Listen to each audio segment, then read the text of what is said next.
तो देखो हमारी किशोरी श्री राधिका रानी से जब आप ऐसी कामना करोगे, ऐसी उम्मीद करोगे, तो निश्चित रूप से हमारी राधिका रानी जो दया की, कृपा की, करुणा की सागर हैं, प्रतिमूर्ति हैं, ऐसी कृपा करेंगी कि आपके जीवन की जो डोर है वो हमेशा हमेशा के लिए हमारी किशोरी जी अपने हाथ में ले लेंगी। तो जैसा कि हम लोग श्रीमद् भागवत के अंदर कथा श्रवण कर रहे थे, एकदाहे विशालायाम चत्वार ऋषयो मलाह सत्संगार्थम समायाता दद्रीसुस्तत्र नारदम। माने नेमी सारण्य की परम पावन भूमि पर श्री सूत जी महाराज 88,000 ऋषि मुनियों के माध्यम से सारे संसार को कथा श्रवण कराते हुए कह रहे हैं कि भैया एक समय की बात है, विशालापुरी बद्रीनाथ धाम क्षेत्र में, जहाँ पर भगवान श्रीमन नारायण विराजमान हैं। बद्रीनाथ धाम का दर्शन करने का सौभाग्य हमने भी प्राप्त किया है, और आप जो कथा श्रवण कर रहे हैं उनमें से भी बहुत भक्तों ने आदि बद्रीनाथ भगवान श्रीमन नारायण का दर्शन लाभ लिया होगा। वो सभी सौभाग्यशाली हैं। माने भारतवर्ष में यदि कहीं स्वर्ग है तो बद्रीनाथ विशालापुरी क्षेत्र ही वास्तव में स्वर्ग है। और स्वर्ग क्या, अरे वैकुंठ है। स्वर्ग में तो देवता लोग रहते, इंद्र इत्यादि, लेकिन भगवान श्रीमन नारायण तो वैकुंठ में रहते हैं। इसलिए बद्रीनाथ धाम क्षेत्र, विशालापुरी क्षेत्र तो स्वर्ग है। तो विशालापुरी क्षेत्र में जो साधु संत चला जाता है फिर उसका आने का मन नहीं करता है, क्योंकि भगवान के वैकुंठ में रह कर के बड़ा आनंद आता है। लेकिन चूंकि वातावरण की अनुकूलता और प्रतिकूलता को देख करके इस शरीर के साथ में सभी को चलना पड़ता है। ज़्यादातर उस क्षेत्र में बर्फबारी रहती है, इसलिए वहाँ हर कोई रह भी नहीं सकता। कुछ महीनों के लिए भगवान बद्रीनाथ के दर्शनों का लाभ सभी को प्राप्त होता है, बाद में फिर बंद हो जाते हैं। तो देखो उसी विशालापुरी क्षेत्र में एकदाहे विशालायाम चत्वार ऋषयो मलाह, ये 4 ऋषि जो बिल्कुल अमला हैं, इनके अंदर किसी प्रकार का कोई मल नहीं है, लेस मात्र का भी मल नहीं है। संपूर्ण मलों से, समस्त विकारों से रहित हैं। चत्वार ऋषयो मलाह सत्संगार्थम समायाताः। तो सबसे पहले तो जाने कि ये 4 ऋषि कौन से हैं।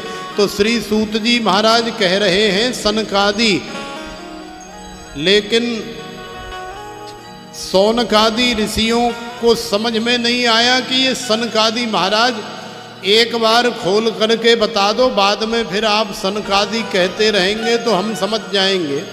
तो श्री सूत जी कह रहे हैं कि सनक, सनंदन, सनातन और सनत कुमार, ये जो 4 भाई हैं, ये न कभी ज़्यादा छोटे होते हैं और न ज़्यादा बड़े होते हैं, और ना ही बूढ़े होते हैं, ना ही कोई हारी बीमारी होती है, ना ही इनका जन्म होता है और ना ही इनकी कभी मृत्यु होती है। ये अविनाशी हैं। जैसे भगवान गोविंद हैं, बिल्कुल वैसे ही भगवान का ही स्वरूप ये 4 ऋषि हैं सनकादि। तो आज ये सनकादि जो है सत्संग की इच्छा से, माने कथा मात्रैक जीविनः, सत्संग करना, कथा सुनना ही जिनका एकमात्र जीवन है, ऐसे सनकादि सत्संगार्थम समायाता दद्रीसुस्तत्र नारदम।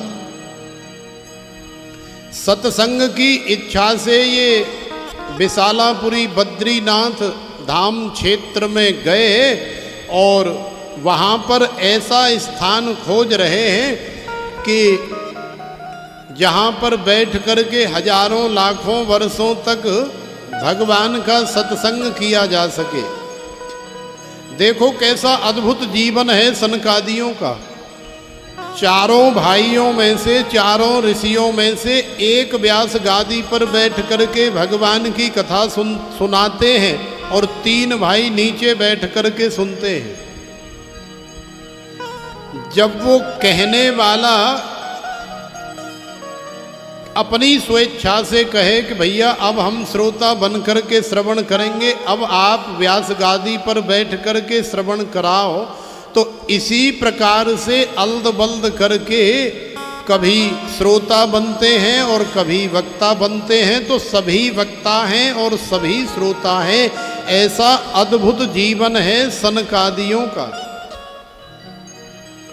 तो सनकादि जी बद्रीनाथ धाम क्षेत्र में मौजूद हैं, लेकिन अचानक सनकादियों ने क्या देखा कि एक संत बड़ी जोर से दौड़े चले जा रहे हैं, भागे चले जा रहे हैं, बड़ी हड़बड़ाहट में दौड़ रहे हैं।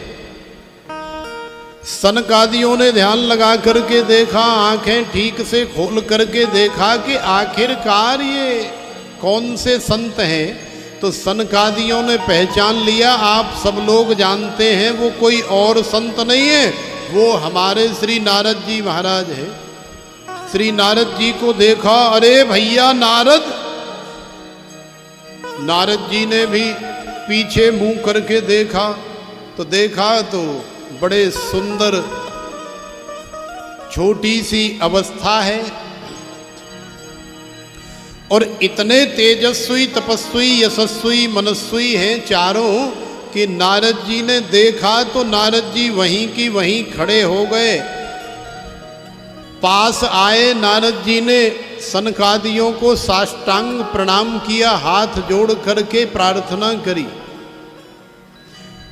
तो देखो सनकादियों ने नारद जी से पूछा, अरे भैया कथम ब्रह्मन् दीन मुखः कुतश्चिंता तुरो भवान, त्वरितम गम्यते कुत्र कुतश्चागमनम तव, इदानीं शून्य चित्तोसी गतवित्तो यथा जनः, तवेदम मुक्त संगस्य नोचितम वद कारणम, भो ब्रह्मन् कथम दीन मुखः। अरे भैया आपका मुख जो है कमल के समान खिला होना चाहिए, क्योंकि आप संत हैं। कुतश्चिंता तुरो भवान, अरे कौन सी चिंता आपको सता रही है, कौन सी आपत्ति, कौन सी विपत्ति, कौन सा दुख दर्द क्लेश संकट आपके जीवन में आ गया जो इतने चिंतातुर हो रहे हो। आपका मुख कमल भी ऐसे लटक रहा है, ऐसे सूख रहा है, ऐसे मुरझा रहा है। आप जैसे ऐसे विरक्त संत को इस तरह का मुख कमल शोभा नहीं देता। और कहाँ से आ रहे हो, कहाँ भागे जो जा रहे हो, त्वरितम गम्यते कुत्र, कहाँ से आए हो और कहाँ भागे जा रहे हो। और महाराज देखने में तो ऐसा भी लग रहा है कि इदानीम शून्य चित्तोसी, तुम्हारा ये जो चित्त है, चित्त की जो दशा है वो एकदम शून्य हो गई है। गतवित्तो यथा जनः, कैसी हो गई है, जैसे किसी महाकृपण ने, महाकंजूस ने अनेकों प्रकार का निकृष्ट कर्म करके और अनेकों प्रकार का न जाने क्या क्या करके उसने करोड़ों अरबों रुपए का धन संचय किया हो अपने जीवन में, और फिर इतना संचय करने के बाद समझ लो कि उसके घर में आग लग जाए या बाढ़ में बह जाए या चोर डकैत ले जाएं उसके धन को, तो उस समय उस कृपण को, उस महाकंजूस को, मक्खी चूस को जो पीड़ा होगी, उसका मुख कमल और उसकी जो दशा है वो वास्तव में देखने लायक होगी। तो हमें तो ऐसा लग रहा है जैसे आपका करोड़ों अरबों का कोई खजाना लूट करके ले गया हो। लेकिन महाराज आपको एक बात बताएं, तवेदम मुक्त संगस्य नोचितम वद कारणम। आप जैसे मुक्त संग महात्मा, आप जैसे अमलात्मा, अरे आप जैसे महात्माओं के, आप जैसे महापुरुषों के, आप जैसे संतों के तो कोई दर्शन मात्र ही कर ले तो केवल इतने मात्र से ही जीव का कल्याण हो जाता है। लेकिन महाराज जब आप ही ऐसे मुंह लटका करके घूमते रहोगे, सारी दुनिया संतों के पास क्यों जाती है? इसीलिए तो जाती है कि दुनिया जब दुखी होती है तो सोचती है कि संतों के पास सुखी होने का, प्रसन्न होने का, जीवन में आनंद लाने का खजाना है। कौन सा खजाना है? माने भगवान के नाम का धन है। तो भगवान के नाम के धन की कृपा संतों के पास जाने के बाद हमारे जीवन में आ जाएगी, ऐसी सोच लेकर के घर गृहस्थी वाले संतों के पास जाते हैं। और महाराज जब संत ही ऐसे दुखी घूम रहे हैं, ऐसे हाय हाय करते, ऐसे डकराते हुए घूम रहे हैं, तो फिर घर गृहस्थी वाले कहाँ जाएंगे? विचार करने वाली बात है। अरे आपके पास कौन सा ऐसा धन था, कौन सी ऐसी सोने की, हीरे जवाहरात की बोरी भरी रखी थी जिसे कोई उठा करके ले गया? आप इतना दुखी क्यों हो रहे हैं? आप अपने दुख का कारण तो बताइए महाराज, हम आपकी मदद करने के लिए तैयार हैं। लेकिन आप जैसे संत का मुख कमल इस प्रकार से लटका हुआ देख करके वास्तव में हमसे बर्दाश्त नहीं हो रहा है। अरे आप बताइए तो सही। तो श्री नारद जी ने कहा, महाराज मैं आपको क्या बताऊं, आप तो जानी जान हैं, आप तो अंतर्यामी हैं, आप सब जानते हैं। तो देखो सनकादियों ने कहा कि भैया नारद, हम तो ये जानते हैं कि संतों के पास ऐसा कोई धन होता ही नहीं है जिसके चले जाने के बाद संत व्यथित हो जाए, संत दुखी हो जाए, संत को किसी प्रकार का कष्ट हो। क्योंकि संतों के पास तो हमारी किशोरी श्री राधिका रानी के नाम का धन होता है। संतों के पास तो केवल एक ही धन होता है कि हमारो धन राधा, श्री राधा।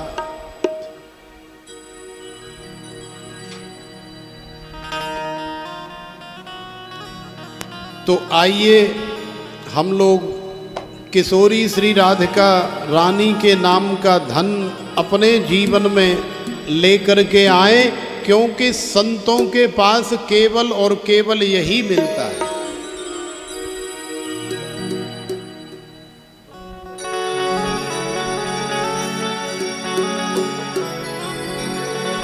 तो कौन सा धन होता है संतों के पास, आप सब लोग जानते हैं। हमारे साथ गाने का प्रयास करो, फिर देखो कितना आनंद आएगा। तो प्रेम से बोलो राधे। हमारो धन राधा, श्री राधा, श्री राधा। हमारो धन राधा, श्री राधा, श्री राधा। हमारो धन राधा, श्री राधा, श्री राधा। हमारो धन राधा, श्री राधा, श्री राधा। हमारो हमारो धन राधा श्री राधा श्री राधा बरसाने वाली राधा राधा राधा राधा राधा बरसाने वाली राधा राधा राधा राधा राधा इस भान दुलारी राधा राधा राधा राधा राधा कृष्ण दुलारी राधा राधा राधा राधा राधा जीवन धन राधा श्री राधा श्री राधा जीवन धन राधा श्री राधा श्री राधा हमारो धन राधा श्री राधा श्री राधा हमारो धन राधा श्री राधा श्री राधा संतों की प्यारी राधा राधा राधा राधा राधा संतों की प्यारी राधा राधा राधा राधा राधा भक्तों की प्यारी राधा राधा राधा राधा राधा भक्तों की प्यारी राधा राधा राधा राधा राधा हमारो धन राधा श्री राधा श्री राधा हमारो धन राधा श्री राधा श्री राधा परम धन राधा श्री राधा श्री राधा परम धन राधा श्री राधा श्री राधा जीवन धन राधा श्री राधा श्री राधा जीवन धन राधा श्री राधा श्री राधा हमारी प्यारी राधा राधा राधा राधा राधा हमारी प्यारी राधा राधा राधा राधा राधा ओ सबकी प्यारी राधा राधा राधा राधा राधा ओ सबकी प्यारी राधा राधा राधा राधा राधा हमारो धन राधा श्री राधा श्री राधा हमारो धन राधा श्री राधा श्री राधा जीवन धन राधा श्री राधा श्री राधा जीवन धन राधा श्री राधा श्री राधा परम धन राधा श्री राधा श्री राधा परम धन राधा श्री राधा श्री राधा हमारी प्यारी राधा श्री राधा श्री राधा हमारी प्यारी राधा श्री राधा श्री राधा जीवन धन राधा श्री राधा श्री राधा जीवन धन राधा श्री राधा श्री राधा बरसाने वाली राधा राधा राधा राधा राधा बरसाने वाली राधा राधा राधा राधा राधा इस भान दुलारी राधा राधा राधा राधा राधा भानु दुलारी राधा राधा राधा राधा राधा हमारो धन राधा श्री राधा श्री राधा हमारो धन राधा श्री राधा श्री राधा हमारो धन राधा श्री राधा श्री राधा हमारो धन राधा श्री राधा श्री राधा हमारो धन राधा श्री राधा श्री राधा हमारो धन राधा श्री श्री राधा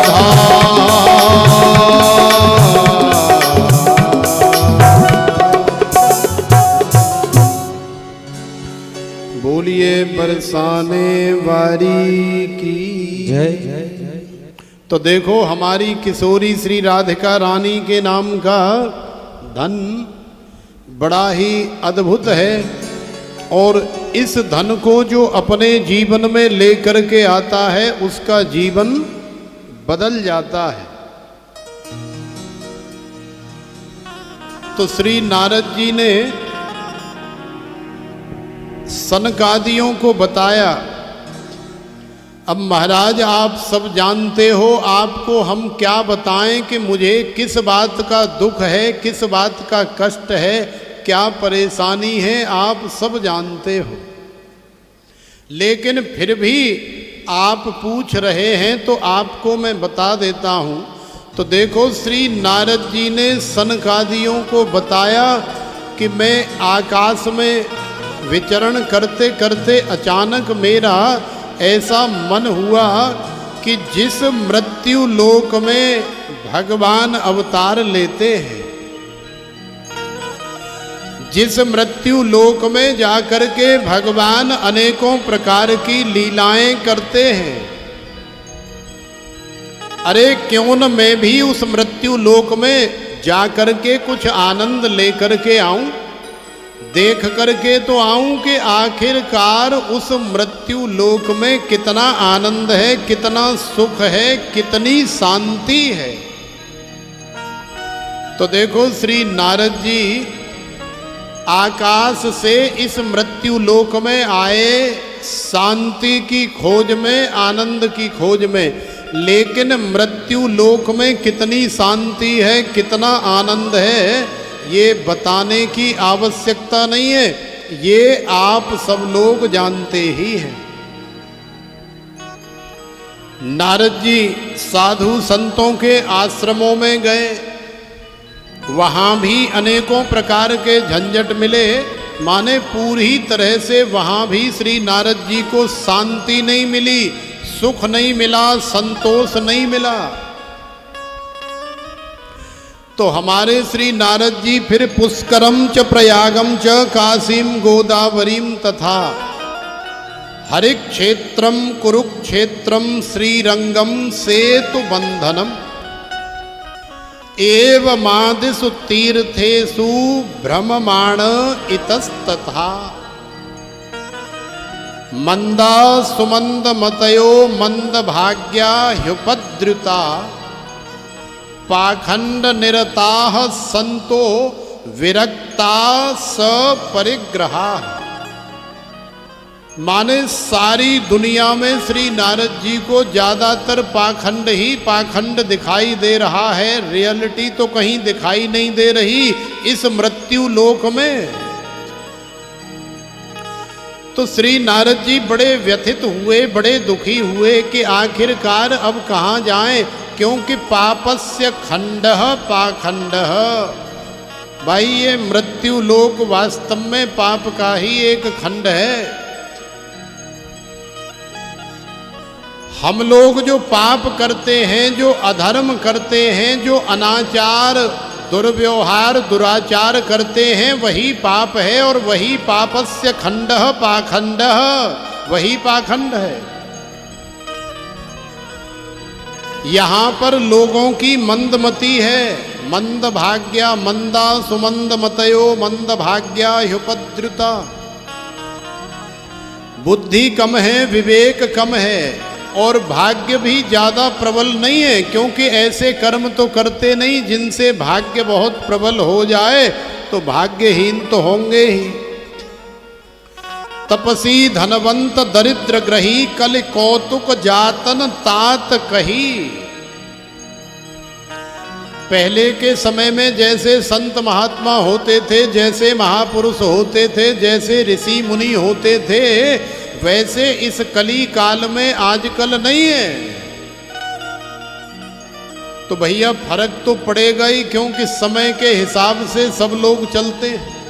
लेकिन श्री नारद जी जिस शांति को, जिस संतोष को, जिस चीज को ढूंढ रहे हैं, श्री नारद जी को वो नहीं मिल रहा है, तो और ज्यादा दुखी हो गए, और ज्यादा अशांत हो गए।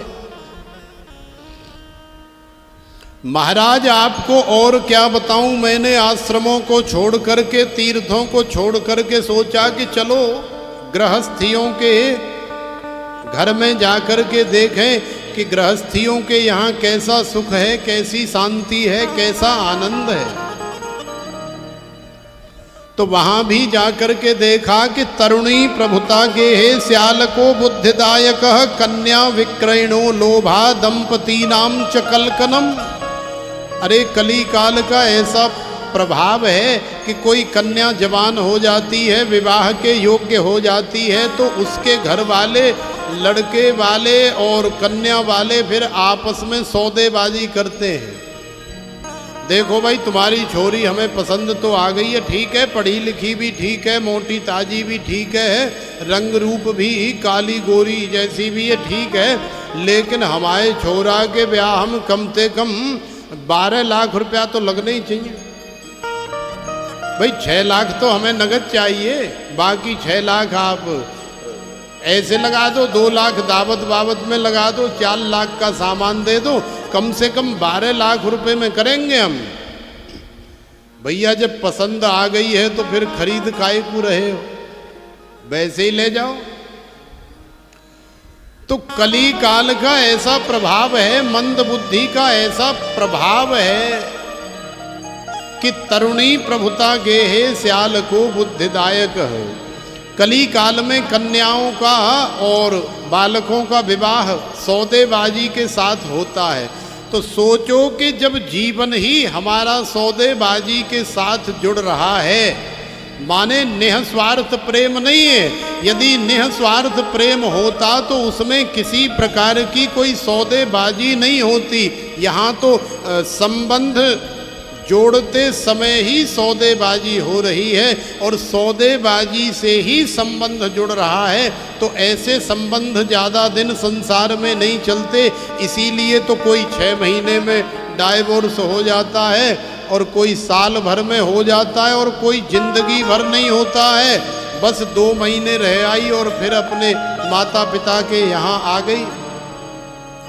दहेज उत्पीड़न के केस चल रहे हैं, मारपीट हो रही है, हाय हाय हो रही है, चांद फट रही है, रोज न जाने कितने प्रकार का घर में कलेश हो रहा है।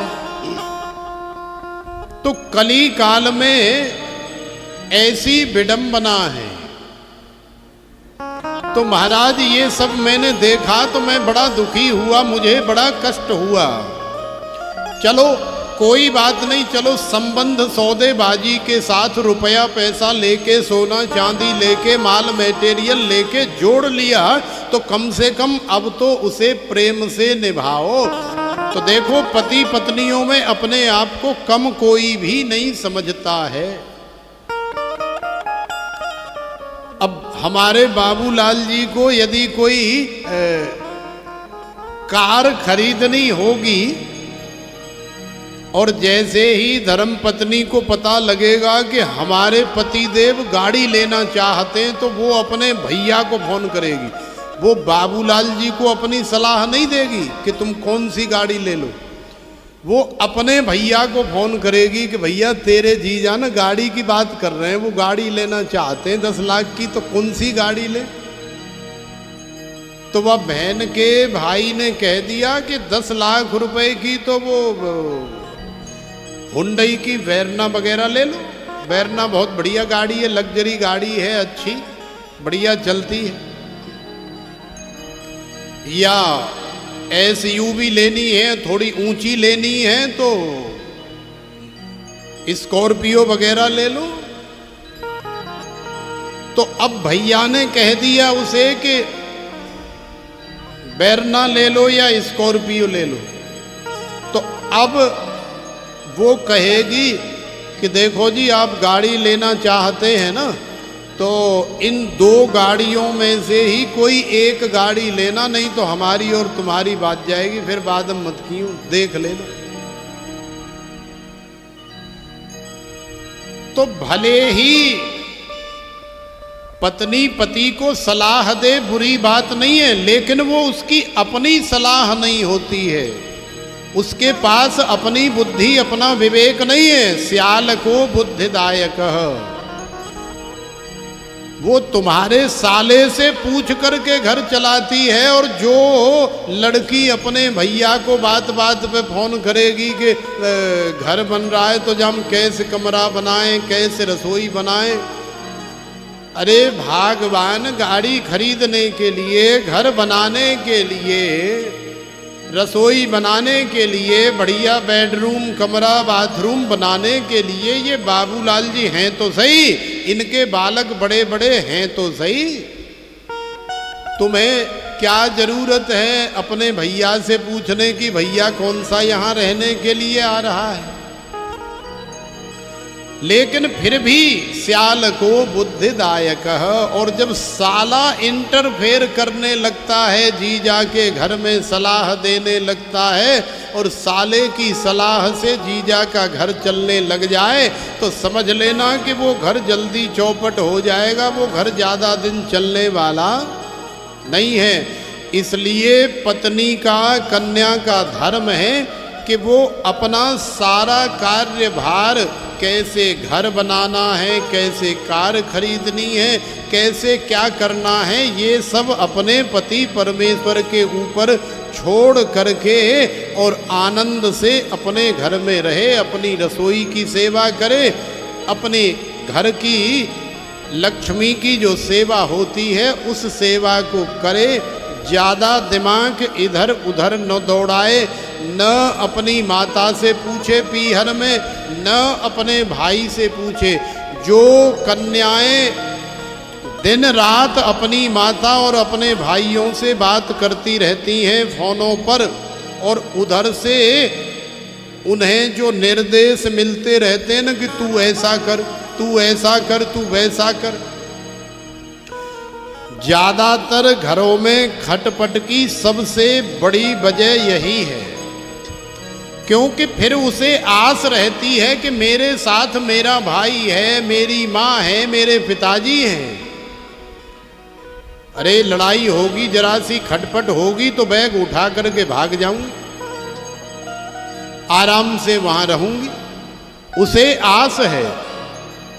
लेकिन माता पिता का भी फर्ज है, माता पिता का भी कर्तव्य है कि जिस दिन कन्या का विवाह हो जाए उसे शिक्षा दे देनी चाहिए कि बेटी अब ये तेरा घर जो है वो घर नहीं है, अब तू यहाँ आकर के 2 दिन 4 दिन एक नातेदार रिश्तेदार की तरह तो रह सकती है, लेकिन अब मुझे अपना पिता न समझना, इसे अपनी माता न समझना। तेरा वास्तविक पिता तेरा ससुर है जिसके साथ जीवन भर तुझे रहना है। तेरी वास्तविक माता तेरी सासू माँ है जिसके साथ तुझे जीवन भर रहना है, और तेरा वास्तविक सब कुछ तेरा पति है। अब तू चाहे वाते रोज लड़ियो, गुटियो, मरियो, फुकियो, कछू करियो, चाहे वा की चांदे फारियो और चाहे अपनी फरवैयो, लेकिन हमें बताएवे की या हमते पूछवे की या हम कछू कहवे की तो बिल्कुल जरूरत ना है। यदि ऐसी शिक्षा दे करके बालिका को विदा करोगे तो उसका घर जीवन में कभी खराब नहीं होगा। लेकिन ऐसा नहीं होता है। शादी होने के बावजूद भी, विवाह होने के बावजूद भी हम लोग इतना इंटरफेयर करते हैं कि घर गृहस्थी उजड़ जाती है और घर घर में लड़ाई चल रही है। तो नारद जी को बड़ा दुख हो रहा है कि ऐसा घरों में क्यों हो रहा है। और सबसे बड़ी बात कि घर में जो लोग बुजुर्ग हो जाते हैं न उन्हें बहू पूछती है और ना ही बालक पूछते। उनका कमरा, उनकी जगह भी ऐसी दे दी जाती है घर में जो बिल्कुल फालतू पड़ी हो, जो हमारे किसी काम की न हो, और रूखा सूखा जैसा पेट भरने के लिए दे दिया जाता है। दाल रोटी, चावल दाल। अब बेचारे कह भी नहीं सकते, जो मिल गया खा लिया। कोई बात करने वाला भी नहीं है। वार्ता कोपिम न पृच्छति गेहे, माने घर के अंदर एक भी सदस्य ऐसा नहीं है जो बात करे, उसे पूछे कि पिताजी आपको कोई तकलीफ तो नहीं है, आप परेशानी में तो नहीं रहते, आपको कपड़ों की आवश्यकता तो नहीं, आपको सर्दी गर्मी या किसी प्रकार की कोई दिक्कत तो नहीं। लेकिन पिताजी की किसको फिक्र है, न बहू को न बालकों को। तो ये कली काल का ऐसा प्रभाव है महाराज। मृत्यु लोक में ये सारी चीजें देख करके मैं इतना दुखी हो गया कि एक बार तो मेरा मन हुआ कि अरे बाहर में जाओ जे मृत्यु लोक और कुआं में गिरे चूल्हे में निकले हमें नाए रहनो जा। चलो हम तो अपने ही लोक में चलते, हम तो आकाश मंडल में जा करके आनंद लेते। तो ठीक जाने से पहले नारद जी के मन में आया कि अरे नारद तू तो भूल गया रे, अरे इसी मृत्यु लोक में इसी धराधाम पर भगवान श्री हरि ने प्रकट होकर के श्याम सुंदर बन के, कन्हैया बन करके, श्री कृष्ण बन करके, नंद का लाला बन करके यहाँ लीलाएं की थी। और कन्हैया की वो ब्रज भूमि जहाँ पर श्री धाम वृंदावन है, कन्हैया की वो ब्रज भूमि जहाँ पर श्री यमुना जी हैं, अरे वो तो तूने अभी तक देखी ही नहीं और तू जाने का प्लान बना रहा है। चलो संसार तो देख लिया, लेकिन कम से कम भैया ब्रज भूमि को, भगवान के श्री धाम वृंदावन को, और भगवान ने जहाँ जहाँ जैसे जैसे लीला करी है उनको तो देख करके चल। तो एवं पश्यन् कलेर दोषान पर्यटन्नवनीमहं यामुनम तटमापन्नो यत्र लीला हरेर भूत। भगवान श्री हरि ने जहाँ लीला करी है, इस ब्रज भूमि को देखने के लिए, श्री धाम वृंदावन को देखने के लिए श्री नारद जी पधारे।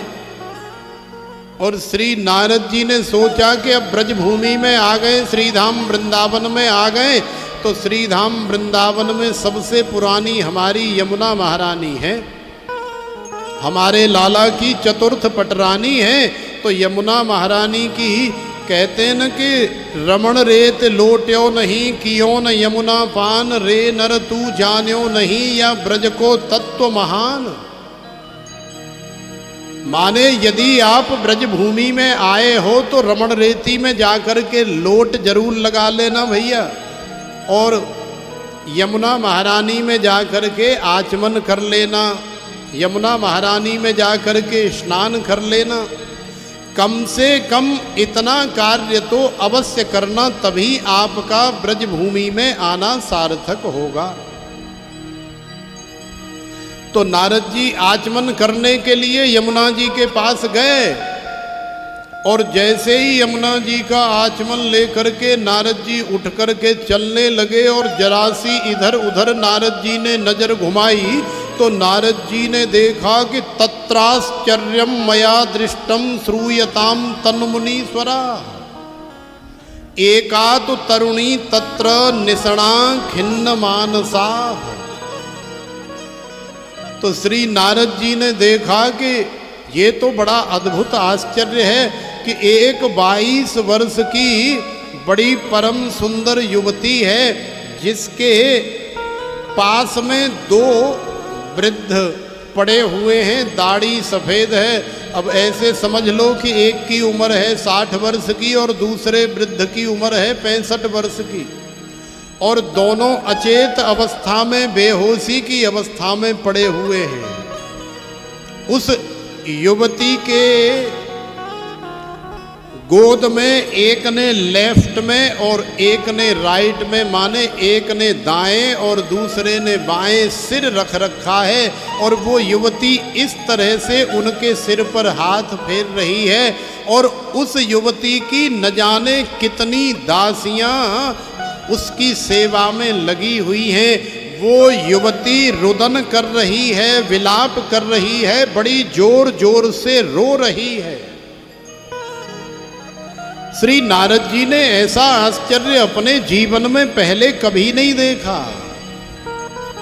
अरे आखिरकार इस युवती का इन वृद्ध आदमियों से, इन वृद्ध व्यक्तियों से क्या लेना देना है, क्या कारण है? और ये सिर पर हाथ भी फेर रही है और साथ में रुदन भी कर रही है। भाई संत हृदय नवनीत समाना, कहा कविन्न पर कह ही न जाना, निज पर ताप द्रवहि नवनीता, पर दुख द्रवहि संत सुपुनीता। संतों का कुछ हृदय ऐसा होता है नवनीत के समान होता है, ऐसा तो कवियों ने कहा है। लेकिन हमारे श्री तुलसीदास जी महाराज तो कवियों से भी बहुत ज़्यादा आगे निकल गए। श्री तुलसीदास जी ने तो कहा है कि कहा कविन पर कह ही न जाना। कवियों ने कहने का प्रयास तो किया है कि संतों का हृदय जल्दी पिघल जाता है, संतों का हृदय मक्खन के समान कोमल होता है, नवनीत समाना। लेकिन ये वास्तविकता नहीं है। कहना तो चाहा, कोशिश तो की, लेकिन ठीक से कह नहीं पाए। कहा कविन पर कह ही न जाना। भैया, नवनीत की तुलना, माखन की तुलना आप संतों के हृदय से कैसे कर सकते हो? क्योंकि मक्खन तो मक्खन है। मक्खन को कटोरी में भर करके फ्रीज में रखोगे तो जम करके पत्थर हो जाएगा, सिर फाड़ देगा तुम्हारा। निकाल करके बाहर रख दोगे तो गर्मी से पिघल करके बह करके चला जाएगा। तुम कब दुखी हो, कब सुखी हो, कब रो रहे हो, कब हंस रहे हो, इससे मक्खन को किसी प्रकार का कोई फर्क पड़ने वाला नहीं है। तो संतों के हृदय की गहराई का माप नवनीत से करना ठीक है, अल्पज्ञ बुद्धि से कर सकते हैं। लेकिन कोई यदि श्री तुलसीदास जी जैसा महापुरुष हो तो वही बता सकता है कि संतों का हृदय कैसे होता है, कैसा होता है। तो श्री तुलसीदास जी ने बताया कि निज परताप द्रवहि नवनीता, पर दुख द्रवहि संत सुपुनीता। माने मक्खन को तुम्हारे सुख से, तुम्हारे दुख से कोई लेना देना नहीं है। मक्खन तो अपने निजी ताप से द्रवीभूत होकर के पिघल करके चला जाता है। सर्दी लगती है तो जम जाता है। लेकिन भैया, संत अपने दुख से, अपने ताप से कभी भी द्रवीभूत नहीं होते, कभी भी पिघलते नहीं, कभी भी रोते नहीं, कभी भी दुखी नहीं होते। संतों का हृदय होता है कि पर दुख द्रवहि संत सुपुनीता। माने अपने दुख से नहीं, दूसरे का दुख यदि देख लिया संत ने तो उसी समय, भले ही कितना भी पत्थर जैसा दिल है, पत्थर जैसा हृदय है, कठोर है, जिसे संसार से किसी प्रकार का कोई मोह नहीं है, और संसार से क्या मोह करेगा भाई संत? अरे जिसने संत बनने के लिए अपनी माता को छोड़ दिया, पिता को छोड़ दिया, भाइयों को छोड़ दिया, बहनों को छोड़ दिया, और कईयों ने तो अपनी खूबसूरत युवा पत्नियों को भी छोड़ दिया, और सब कुछ छोड़ करके जंगल में चले गए, भजन करने चले गए, किसी गुरु महाराज की शरण में चले गए। तो जो अपने इतने निजी संबंधों को छोड़ करके संत बना है, वो कहाँ संसार में किससे प्रेम करेगा, किसमें फंसेगा? तो उसने तो अपने हृदय को पहले ही कठोर कर लिया है, मोह ममता माया से रहित कर लिया है। लेकिन फिर भी जब कोई जीव किसी संत के सामने दुखी आ जाए, कोई आ जाए, महाराज मैं बड़ा परेशान हूँ, आँखों में आंसू भर के ले आए, महाराज मैं बड़ा परेशान हूँ, मेरा दुख दूर करो, तो मैं आपको सच बता रहा हूँ, उस व्यक्ति की कोई मदद करे या न करे, लेकिन संत के पास जितनी सामर्थ्य है वो उसकी मदद अवश्य करेंगे। तो आज भक्ति महारानी को, उस युवती को रुदन करते हुए दुखी देखा तो श्री नारद जी ने सोचा कि चलो जा कर के पूछते हैं, देखते हैं कौन है, इसकी मदद करते हैं। तो श्री नारद जी ही उस कन्या के पास गए और जा कर के पूछने लगे, अरे बालिका तू कौन है? तो एकाध आवाज में तो उस बालिका ने नारद जी की बात सुनी नहीं, थोड़ी दूर से आवाज लगा रहे हैं,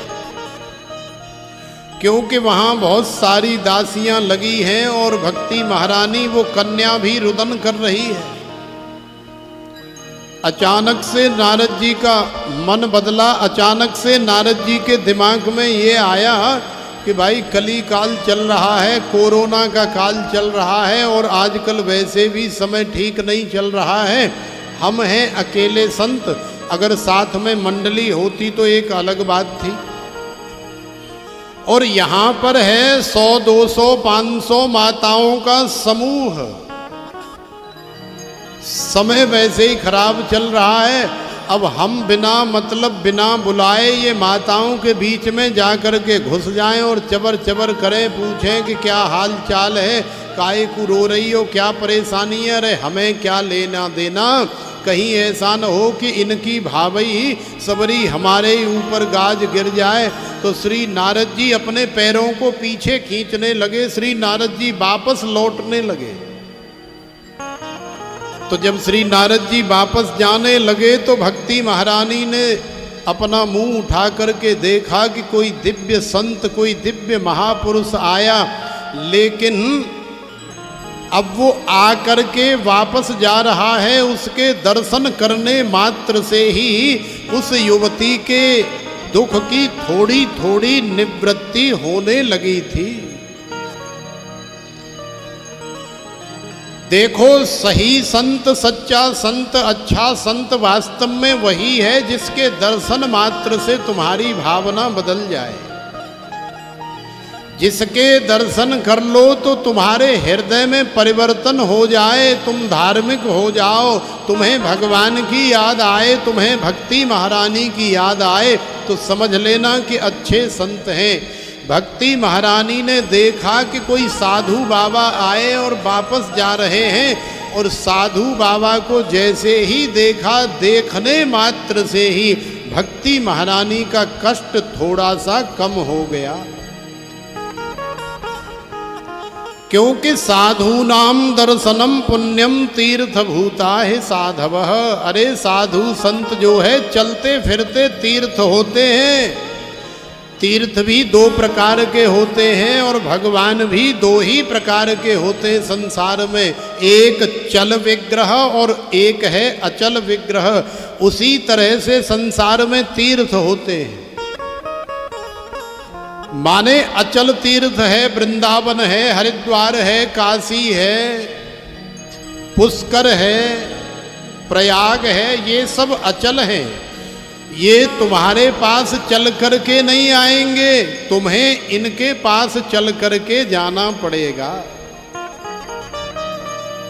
तो तुम्हारे पास चल करके आने वाला कौन सा तीर्थ है?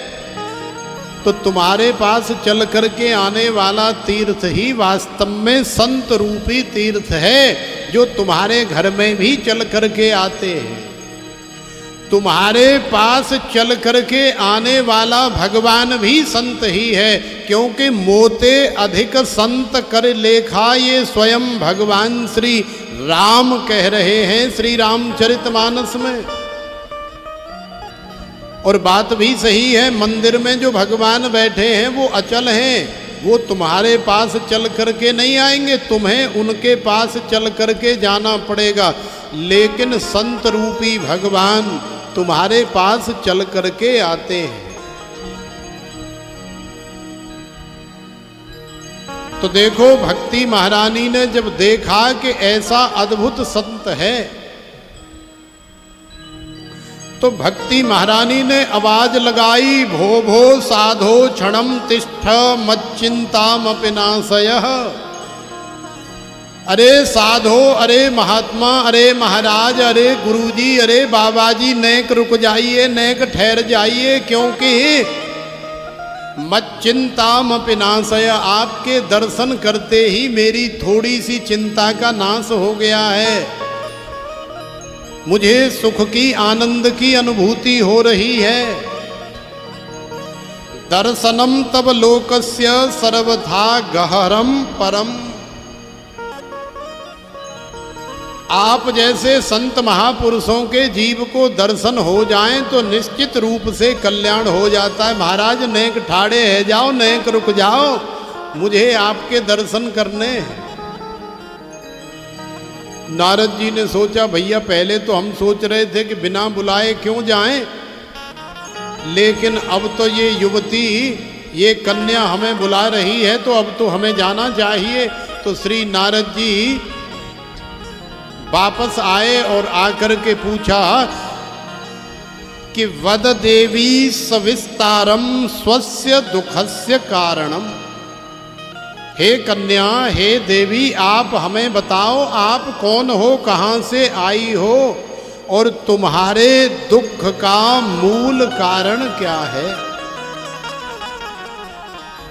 तो देखो उस कन्या ने फिर श्री नारद जी को बताया कि अहम भक्ति रीति ख्याता इमौ में तनयौ मतौ ज्ञान वैराग्य नामानौ काल योगेन जर्जरौ। माने मेरी दाहिनी साइड में ये जो वृद्ध आपको दिखाई दे रहा है ये कोई और नहीं है, ये ज्ञान है। और ये जो बाईं ओर दिखाई दे रहा है ये कोई और नहीं है, ये वैराग्य है। तो देखो सीधी साधी सी बात आप समझ लो कि ये ज्ञान और वैराग्य इतने बूढ़े क्यों हुए। और ये जो युवती है ये कौन है, आप सब लोग जान गए हैं, ये भक्ति महारानी है। ये भक्ति महारानी द्रविड़ देश से चली और द्रविड़ देश से होकर के सारे भारतवर्ष में भ्रमण करते हुए अनेकों राज्यों में अनेकों जगह गई। कहीं स्वागत सत्कार हुआ, कहीं आरती उतारी गई, कहीं माला पहनाई गई, कहीं चंवर ढुलाए गए, कहीं बड़े बड़े नैवेद्य प्रस्तुत किए गए, कहीं बड़ी खातिरदारी करी गई और कहीं कहीं कई लोगों ने दुत्कारा, फटकारा, लतकारा, भगा दिया, माने स्वीकार नहीं किया। आखिरकार भक्ति महारानी ज्ञान और वैराग्य को लेकर के श्रीधाम वृंदावन में आई। तो जब द्रविड़ देश से भक्ति महारानी चली तो भक्ति महारानी की उम्र तो जितनी होनी चाहिए उतनी थी और ज्ञान वैराग्य की जितनी होनी चाहिए, माने समझ लो कि एक 15 वर्ष का बालक और दूसरा 20 वर्ष का बालक, और माता की उम्र समझ लो कि आप 40-42 साल की। तो सब कुछ सही था, किसी प्रकार की कोई तकलीफ नहीं थी। लेकिन जैसे ही श्रीधाम वृंदावन में आई, जैसे ही इस ब्रजभूमि में आई, तो यहाँ भक्ति महारानी के साथ में ये चमत्कार हो गया, ये अद्भुत घटना घटित हो गई। आखिरकार क्यों? जो बालक 15 वर्ष का है वो बूढ़ा 60 वर्ष का कैसे हो गया? जो बालक 20 वर्ष का है वो 65 वर्ष का बूढ़ा कैसे हो गया? समझने वाली बात ये है। तो देखो हमारे कन्हैया की नगरी का, हमारे वृंदावन बांके बिहारी लाल की नगरी का, ब्रजभूमि का ये ऐसा अलौकिक, ऐसा दिव्य प्रताप है कि यहाँ आकर के यदि कोई ज़्यादा ज्ञान वैराग्य छांटने का प्रयास करता है तो ब्रजभूमि के प्रयास से वो बिल्कुल शून्य हो जाता है। यहाँ तो उद्धव जैसे बृहस्पति के शिष्य ज्ञानियों का भी ज्ञान नहीं चला। अनपढ़ गोपियों के सामने जिनको साइन करना भी नहीं आता, केवल अंगूठा लगाती हैं। तो देखो ये ब्रजभूमि है, ये श्रीधाम वृंदावन है और श्रीधाम वृंदावन की एक अद्भुत अलौकिक महिमा है। यहाँ कभी आप आओ अपने घर से श्रीधाम वृंदावन में दर्शन करने आओ, रमण रेती में दर्शन करने आओ, श्री गिरिराज जी में दर्शन करने आओ या संपूर्ण ब्रजभूमि में कहीं भी दर्शन करने आओ, तो भाई एक बात हमारी कान खोल करके सुन लेना और इस बात को अपनी गांठ में बांध करके अपने झोरे धर लेना। ब्रज भूमि में आकर के ज़्यादा ज्ञान छांटने की कोशिश मत करना और ज़्यादा वैराग्य दिखाने का प्रयास मत करना, नहीं तो जो हाल ज्ञान का और जो हाल वैराग्य का हुआ है वही हाल फिर तुम्हारा होगा। तो ये हमारे ब्रज की महिमा है। ब्रज भूमि को केवल और केवल प्रेम पसंद है। ब्रज भूमि में प्रेम ही वास्तव में प्रधान है। तो भक्ति महारानी ने बताया कि वृंदावनम पुनः प्राप्य नवीनेव स्वरूपिणी जाता हम युवती सम्यक प्रेष्ठ रूपात सांप्रतम। महाराज क्या बताऊं आपको, जैसे ही मैं इस वृंदावन में आई, क्योंकि भक्ति महारानी तो भगवान की प्रिया है ना, तो भक्ति महारानी तो श्री वृंदावन धाम में आकर के नृत्य करती हैं, आनंद से सबको नचाती हैं। लेकिन ज़्यादा ज्ञान छांटने वाले और ज़्यादा वैराग्य दिखाने वाले फिर अचेतन अवस्था को प्राप्त हो जाते हैं। उनका किसी प्रकार का यहाँ कोई वजूद नहीं रहता, वो यहाँ है भी या नहीं, ऐसे हो जाते हैं। तो भक्ति महारानी ने बताया कि ये वृंदावन धाम की महिमा है, ये ब्रज भूमि की महिमा है। इसीलिए तो वृंदावन का नाम सुन करके और सब कहते हैं न कि मेरा मन पंछी ये बोले उड़ वृंदावन जाऊं। बड़ा सुंदर सा भाव है।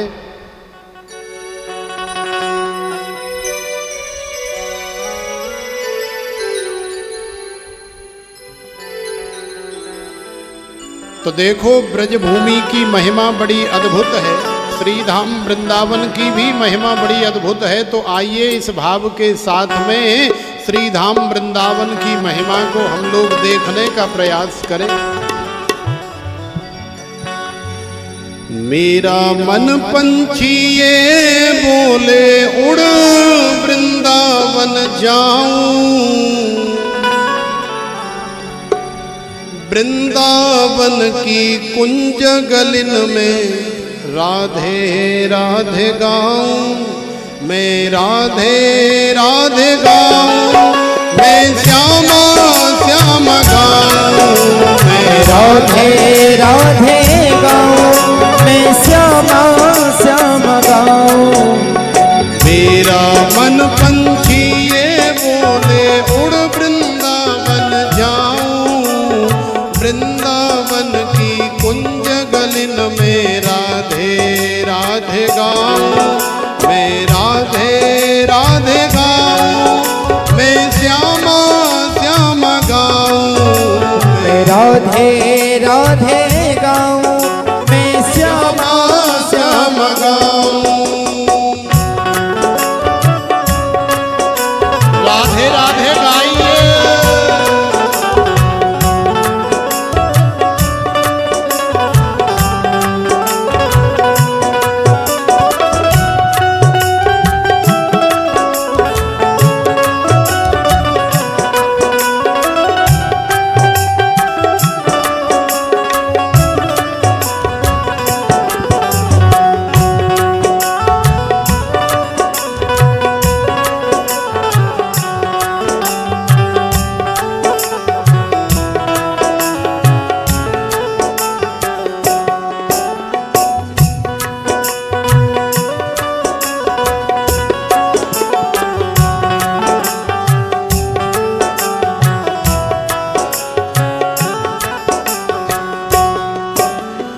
वृंदावन की महिमा प्यारे कोई न जाने, प्रेम नगरिया मनमोहन की प्रेमी पहचाने। वृंदावन की महिमा प्यारे कोई न जाने, प्रेम नगरिया मनमोहन की प्रेमी पहचाने। वृंदावन की महिमा प्यारे कोई ना जाने, प्रेम नगरिया मनमोहन की की प्रेमी पहचाने। वृंदावन की महिमा प्यारे कोई ना जाने। प्रेम नगरिया मनमोहन की प्रेमी पहचाने। ब्रज गलियों में झूम झूम के मन की तपन बुझाऊं। ब्रज गलियों में झूम झूम के मन की तपन बुझाऊं। ब्रज की लता पता में मैं तो राधे राधे गाऊं। मैं राधे राधे गाऊं। मैं श्यामा श्यामा गाऊं। मैं राधे राधे गाऊं। मैं श्यामा श्यामा गाऊं। मेरा मन पंछी ये बोले उड़ वृंदावन जाऊं। वृंदावन की कुंज गलिन में राधे राधे गाऊं। मेरा मन पंछी ये बोले उड़ वृंदावन जाऊं। वृंदावन की कुंज गलिन में राधे राधे गाऊं।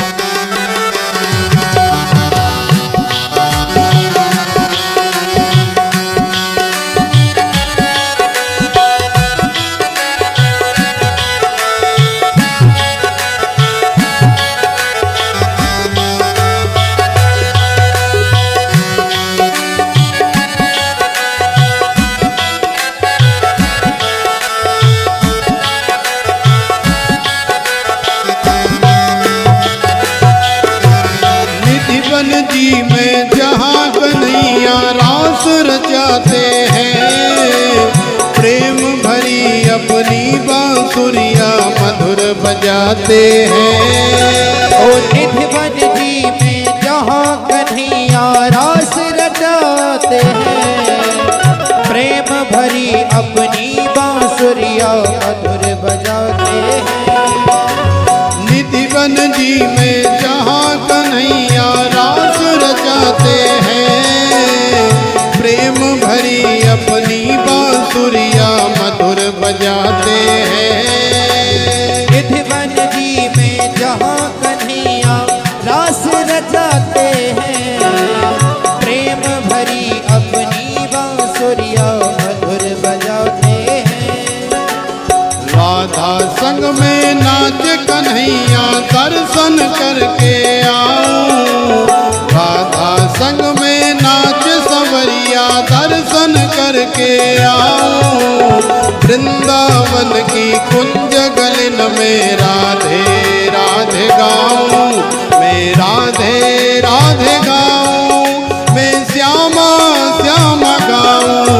मैं राधे राधे गाऊं। मैं श्यामा श्यामा गाऊं। मेरा मन पंछी ये बोले उड़ वृंदावन जाऊं। वृंदावन की कुंज गलिन में राधे राधे गाऊं। मेरा मन पंछी ये बोले उड़ वृंदावन जाऊं। वृंदावन की कुंज गलिन में राधे राधे गाऊं। राधे राधे।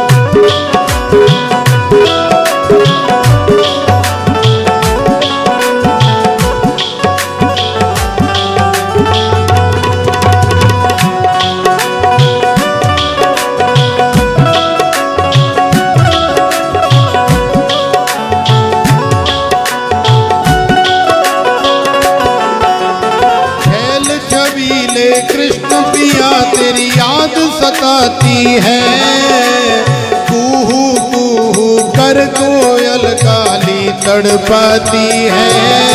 ओ छैल छबीले कृष्ण पिया तेरी याद सताती है, कुहू कुहू कर काली कोयल हम तड़पाती है। छैल छबीले कृष्ण पिया तेरी याद सताती है, कूहू कूहू कर काली कोयल तड़पाती है। ओ छैल छबीले कृष्ण प्रिया तेरी याद सताती है, कुहू कुहू कर काली कोयल तड़पाती है। छीन लिया सब तूने मेरा यार कहाँ मैं जाऊं, छीन लिया सब तूने मेरा यार कहाँ मैं जाऊं। ब्रज की लता पता में मैं तो राधे राधे गाऊं, मैं राधे राधे गाऊं, मैं श्यामा श्यामा गाऊं, मैं राधे राधे गाऊं, मैं श्यामा श्यामा गाऊं। मेरा मन पंछी ये बोले उड़ वृंदावन जाऊं, वृंदावन की कुंज गलिन में राधे राधे गाऊं। मेरा मन पंछी ये बोले उड़ वृंदावन जाऊं, वृंदावन की कुंज गलिन में राधे राधे गाऊं। मैं राधे राधे गाऊं, मैं श्यामा श्यामा गाऊं, मैं राधे राधे गाऊं, मैं श्यामा श्यामा गाऊं। मैं राधे राधे गाऊं, मैं श्यामा श्यामा गाऊं। राधे राधे गाऊं, मैं श्यामा श्यामा गाऊं। मेरा मन पंछी ये बोले उड़ वृंदावन जाऊं, वृंदावन की कुंज गलिन में राधे राधे गाऊं। मेरा मन पंछी ये बोले उड़ वृंदावन जाऊं, वृंदावन की कुंज गलिन में राधे राधे राधे गाऊं।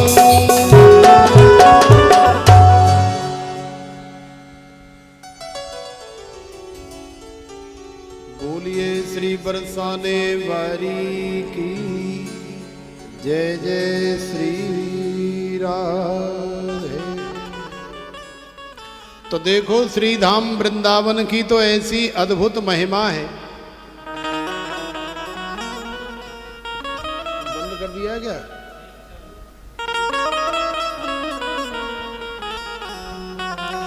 तो देखो श्री धाम वृंदावन की ऐसी अद्भुत महिमा है कि यहाँ बालक आकर के जवान हो जाता है, और जवान कोई ज़्यादा ज्ञान वैराग्य छांटे तो बूढ़ा हो जाता है, और बूढ़ा आ जाए लेकिन प्रेम के साथ रहे वृंदावन में और ब्रजभूमि में तो वो भी बालक हो जाता है, युवा हो जाता है।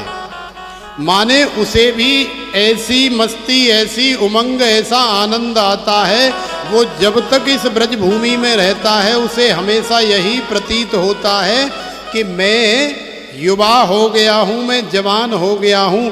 तो ऐसी इस ब्रजभूमि की महिमा है। तो श्री नारद जी महाराज सनकादियों को बता रहे हैं, बोले महाराज आपको हम क्या बताएं, आप सब जानते हो।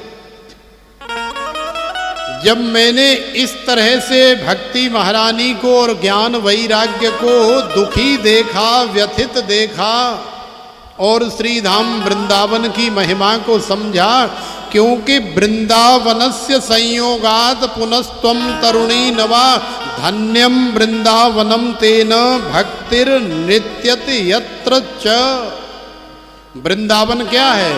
वृंदायाः भक्त समूहानाम वनम इति वृंदावनम। माने जहाँ पर भगवान श्री रमण बिहारी के, बांके बिहारी, रास बिहारी, कुंज बिहारी के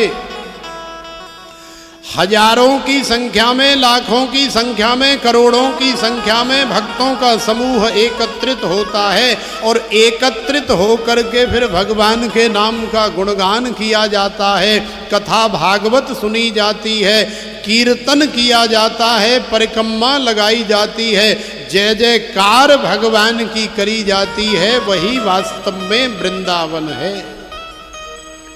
माने वृंदायाः भक्त समूहानाम वनम इति वृंदावनम, वही वृंदावन है। या फिर वृंदायाः वनम, वृंदा माने तुलसी, वृंदा का जहां पर वन है वही वृंदावन है। तो पहले के समय से देखें तो यहाँ ब्रजभूमि में ज़्यादातर तुलसी माताओं का ही वन हुआ करता था, और अभी के समय में ये जो छोटा सा वृंदावन आपको दिखाई दे रहा है, इतना ही वृंदावन नहीं है, अरे वृंदावन बहुत बड़ा है। तो तुलसी माता का बहुत बड़ा घना जंगल अरण्य वन हुआ करता था, वही है वृंदावन। लेकिन आज के समय से देखा जाए तो वृंदायाः भक्त समूहानाम वनम इति वृंदावनम, वृंदावन में भक्तों के, ठाकुर जी के भक्तों का समूह आता है। किसी दिन 1 लाख आए, किसी दिन 2 लाख आए, किसी दिन 10 लाख आए, आए और गए, आनंद लिया और गए। जो आज आ रहे हैं वो आनंद लेकर के कल परसों जा रहे हैं, और फिर आ रहे हैं, जा रहे हैं, आनंद ले जा रहे हैं। अपनी शरीर की बैटरी को चार्ज करके ले जाते हैं और फिर 6 महीने बाद, फिर साल बाद चले आते हैं। क्योंकि बांके बिहारी के दर्शन जो एक बार कर लेता है वो भूलता नहीं है, फिर उसे बार बार श्रीधाम वृंदावन में आना पड़ता है। इसीलिए तो कहते हैं कि मेरे बांके बिहारी जी दर्शन दो, दर्शन दो।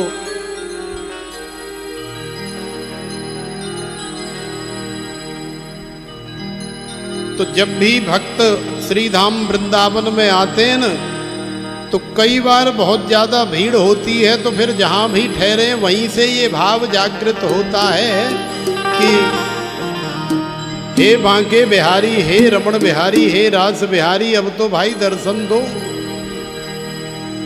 हो मेरे बांके बिहारी जी, दर्शन दो, दर्शन दो।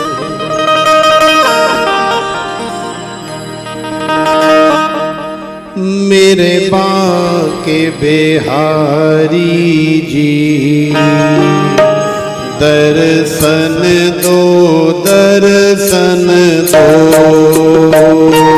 मेरे बांके बिहारी जी, दर्शन दो, दर्शन दो। मेरे बांके बिहारी जी, दर्शन दो, दर्शन दो। मेरे बांके बिहारी जी, दर्शन दो, दर्शन दो। मुझको ना तड़पाओ, दर्शन दो, दर्शन दो। मुझको ना तड़पाओ, दर्शन दो, दर्शन दो। मेरे रमण बिहारी जी, दर्शन दो, दर्शन दो। मेरे रमण बिहारी जी, दर्शन दो, दर्शन दो।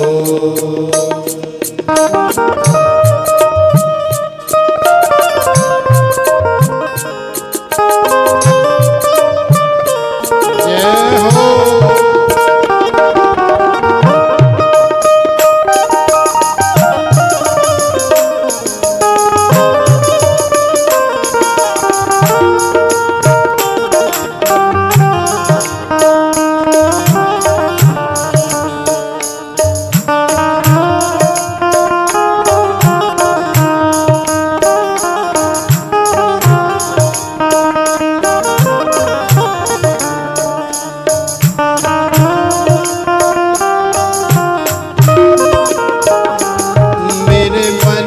के द्वार खुले तेरे मंदिर में आकर।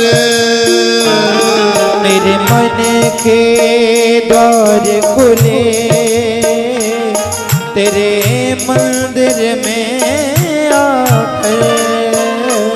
मेरे मन के द्वार खुले तेरे मंदिर में आकर। मेरे मन के द्वार खुले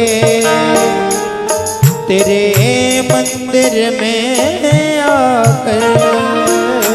मेरी किस्मत खुल गई है वृंदावन को पाकर। मेरी किस्मत खुल गई है वृंदावन को पाकर। मेरी किस्मत खुल गई है वृंदावन को पाकर। मेरी किस्मत खुल गई है वृंदावन को पाकर।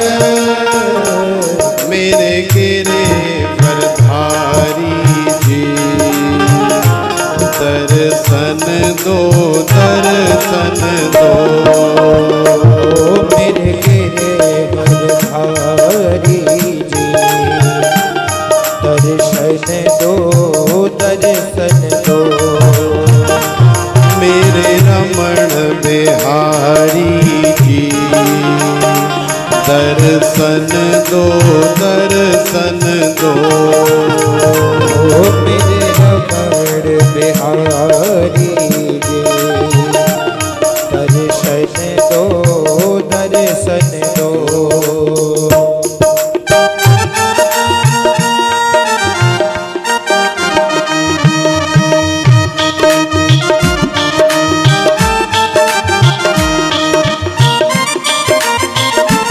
आनंद से गाइए।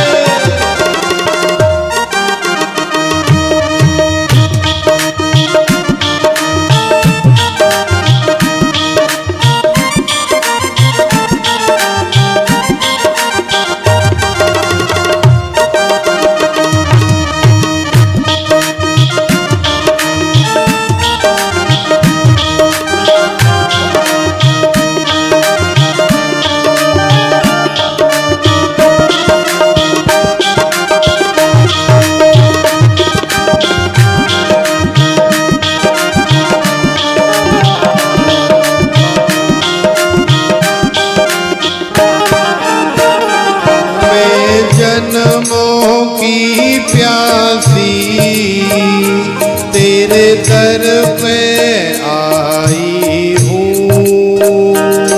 मैं जन्मों की प्यासी तेरे दर पे आई हूँ। मैं जन्मों की प्यासी तेरे दर पे आई हूँ। मैं जन्मों की प्यासी तेरे दर पे आई हूँ। मेरे पास नहीं कुछ भी बस प्रेम ही लाई हूँ। मेरे पास नहीं कुछ भी बस प्रेम ही लाई हूँ। मेरे पास नहीं कुछ भी बस प्रेम ही लाई हूँ। मेरे पास नहीं कुछ भी बस प्रेम ही लाई हूँ। मेरे प्रेम को अपना लो दर्शन दो दर्शन दो। मेरे प्रेम को अपना लो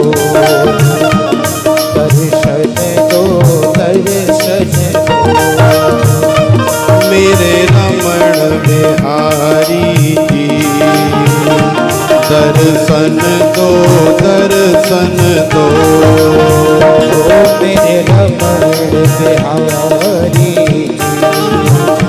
दर्शन दो, दर्शन दो।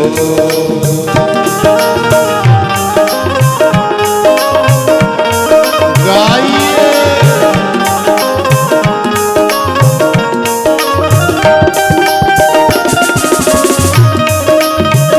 राधे राधे।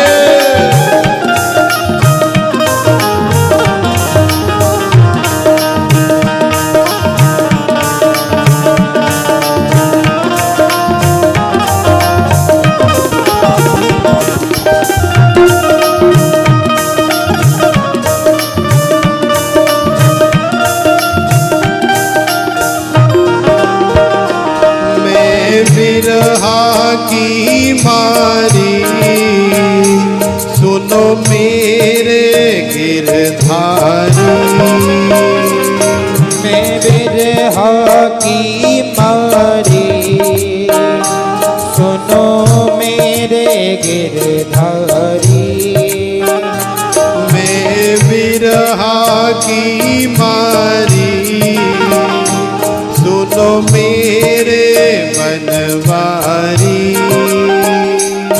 मैं बिरहा की मारी सुनो मेरे बनवारी, तूने सबको तारा है अब आई मेरी बारी, तूने सबको तारा है अब आई मेरी बारी, तूने सबको तारा है अब आई मेरी बारी, तूने सबको तारा है अब आई मेरी बारी, मेरे भाव को अपना लो,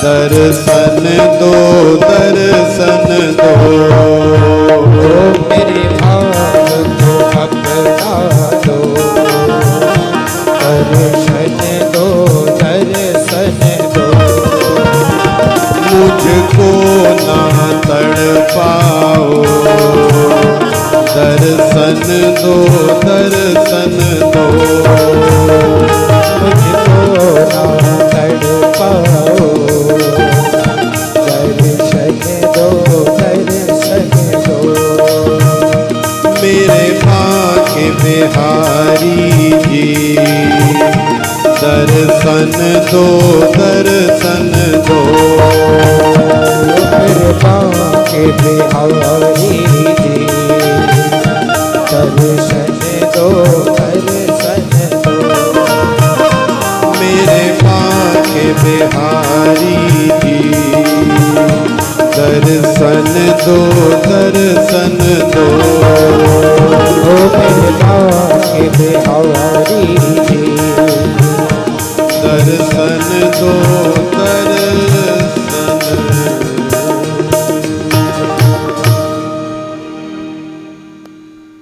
बोलिए श्री रमण बिहारी लाल की जय, श्री बांके बिहारी लाल की जय जय जय श्री राधे।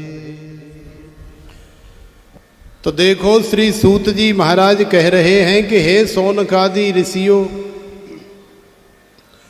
भगवान गोविंद की ब्रजभूमि की और श्री धाम वृंदावन की ऐसी अद्भुत विशेषता है कि यहाँ का तो आनंद ही वास्तव में अलग है। बांके बिहारी के दर्शन करने के बाद फिर जीवन में जो आनंद आता है उसका एक अलग ही मजा है। जिन्होंने ले लिया है वो सब जानते हैं, लेकिन जिन्होंने नहीं लिया है वो एक बार इस आनंद को लेने का प्रयास अवश्य करें। हम आपसे प्रार्थना कर रहे हैं कि श्री धाम वृंदावन में ब्रजभूमि में जो लोग अभी तक जीवन में कभी नहीं आए, जो भगवान को जानते ही नहीं या जानते मानते तो हैं लेकिन वृंदावन नहीं आए, तो भैया हाथ जोड़ करके प्रार्थना कर रहे हैं कि एक बार वृंदावन आ जाओ, एक बार ब्रजभूमि में आ जाओ, तो जो आनंद आपको, जो रस आपको यहाँ मिलेगा वो संपूर्ण त्रिलोकी में आपको कहीं नहीं मिलेगा। ये हम पक्की गारंटी के साथ आपको बता रहे हैं और आप कहो तो आपको लिख करके भी दे सकते हैं और फिर आप उस आनंद को अपने जीवन में महसूस भी करोगे। कई बार आजकल आप सब लोग जानते हैं ना कि आजकल यूट्यूबर इतने हो गए दुनिया में कि जिसको देखो बस वही यूट्यूब बना रहा। तो कई जब भी यूट्यूब खोल करके देखते हैं ना कि चलो आज देख लेते हैं दुनियादारी में क्या हो रहा है, कोई खबर समाचार पढ़ लेते,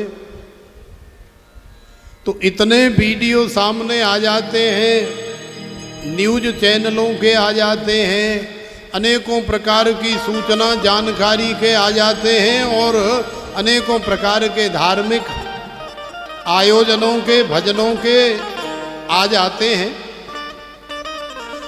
तो कई बार बहुत सारे लोग श्रीधाम वृंदावन में रहने वाले जो लोग हैं ना, परिक्रमा के किनारे जो रहती हैं बूढ़ी बूढ़ी मैया, बूढ़े बूढ़े बाबा, कोई कहीं पड़ा है कोई कहीं पड़ा है, मोबाइल हेडफोन ले करके पहुंच गए और बाबा जी पे मोबाइल लगा दिया और इंटरव्यू चालू।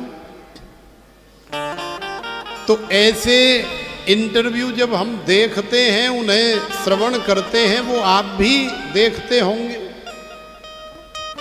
तो कई मैया कई बाबा तो वृंदावन के बारे में बोलते हुए, जबकि उनके पास में कोई संसार का धन नहीं है, वृंदावन में रह करके कोई सोना चांदी या हीरे जवाहरात नहीं मिलते, कोई नोटों के बंडल नहीं मिलते, लेकिन न जाने कौन सा आनंद उन्हें मिलता है। श्रीधाम वृंदावन में परिक्रमा में फुटपाथ में ही सो जाते हैं, वहीं रहते हैं और अनेकों जगह अपनी अपनी व्यवस्था बना करके रहते हैं। कोई यमुना जी के किनारे झोंपड़ी डाल करके रहता है, कोई कहीं किसी आश्रम में रहता है, लेकिन जब उनसे पूछो कि आपको वृंदावन में कितने वर्ष हो गए, तो कोई कहता है 25 वर्ष हो गए, कोई कहता है 20 वर्ष हो गए और कोई कहता है कि हमारा तो संपूर्ण जीवन ही वृंदावन की परिक्रमा में गुजर गया। तो जब उनसे इंटरव्यू लेने वाला पूछता है कि बाबा आपके पास संसार का कोई सुख साधन नहीं है किसी भी प्रकार का, आपने इस प्रकार से जीवन गुजार दिया, क्या कभी आपको तकलीफ नहीं हुई? क्या आपको कभी अपने जीवन से घृणा नहीं हुई? क्या कभी आपके मन में ऐसा नहीं आया कि यार कहाँ पड़े यहाँ इतनी सड़ी हुई गर्मी में, धूप में, और न जाने कितने प्रकार की प्रतिकूल परिस्थितियों का सामना करते हुए? तो देखो उनके जीवन का अनुभव है कि अपने जीवन का अनुभव बताते हुए उनकी आंखें छलक जाती हैं कि नहीं, श्रीधाम वृंदावन का जो आनंद है, कई तो कहते हैं कि जब तक हम एक बार परिक्रमा नहीं लगा लें हमें रात्रि को नींद नहीं आ सकती। कईयों का ऐसा नियम है संपूर्ण जीवन के लिए, और कई मैया कहती हैं कि यदि हम परिक्रमा न लगा लें